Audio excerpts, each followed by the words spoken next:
This is Democracy Now!, democracynow.org, broadcasting from PBS station WEDU in Tampa, Florida. We're breaking with convention, war, peace, and the presidency. Democracy Now!'s special daily coverage of the Republican National Convention inside and out. I'm Amy Goodman. Shortly before Wisconsin, Congress member and vice presidential nominee Paul Ryan delivered Wednesday night's keynote address, I caught up with the Wisconsin Republican Governor Scott Walker, who recently survived a recall vote. On choice on abortion, with Paul Ryan being the vice presidential candidate. Do you share his views? That's a ridiculous question because nobody I talk to in Wisconsin or anywhere else across the country talks about that. What they want to talk about is what candidate is going to turn things around to get this economy going again, what candidate is going to fix the budget mess. Barack Obama has failed abysmally, and everybody in the media... Saying women's reproductive rights is a ridiculous question? It is, because the women I talk to in my state never talk about that issue. They overwhelmingly talk to me about the fears they have about their children and the ideas that their children someday might not have a job or an opportunity. That's not an issue. It's an issue that the media obsesses with. It's not an issue that voters talk about. It's an important issue for you. You have expressed your views very strongly against abortion. It is an issue that the media wants to talk about because they want to give Barack Obama a pass from the abysmal failure. 42 consecutive months of unemployment above 8%, 12 million Americans unemployed. We should be talking about that because that's what's at stake in this election. That was Wisconsin Governor Scott Walker on the floor of the Republican convention. Well, some would disagree with Walker's remark that abortion is not an important issue for voters. In fact, the hundreds of people who rallied yesterday in Tampa supporting Planned Parenthood and rallying for reproductive rights at a park less than 2 miles from the convention site. Many wore bright pink T-shirts that said, "I stand with Planned Parenthood and women are watching." One of the speakers was Randy Moody, national co-chair of Republicans for Planned Parenthood. Democracy Now!'s Amy Littlefield asked Randy Moody to respond to the claim by some Republicans that voters are more focused on the economy, not on reproductive rights. Well, women's health is an economic issue. Women have to carry their load in the workplace in this economy the way it is, and to do so, they have to be able to control their own reproductive health, their fertility. They have to be able to plan their families, and all that. That's key. It's key to economics, and I just don't understand the people saying, "Oh, this talk about abortion or birth control is a distraction." It's not a distraction. It is the main issue here. We're talking about the ability of women, who now make up over 50% of this country and a good chunk of the workforce, to be able to do that and to continue, because they're keeping their families going in many cases. And if they don't have access to family planning, they don't have access to sexuality education, you know, well, this country is in bad shape.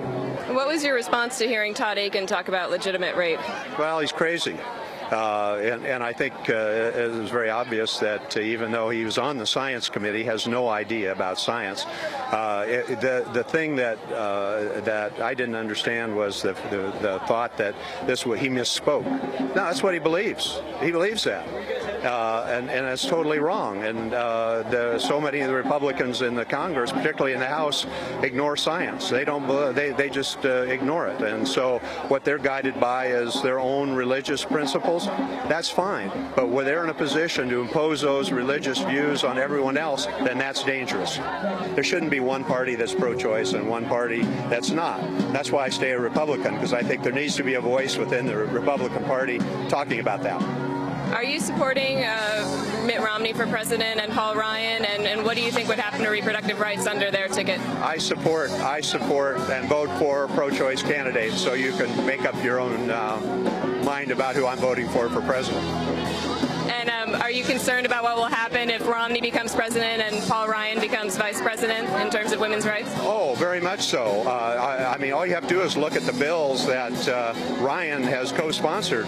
Most restrictive in terms of defund Planned Parenthood, human life amendment types of things, all the crazy stuff. And he supported that. Yet he comes across as Mr. Clean, Mr. Family Man, Mr.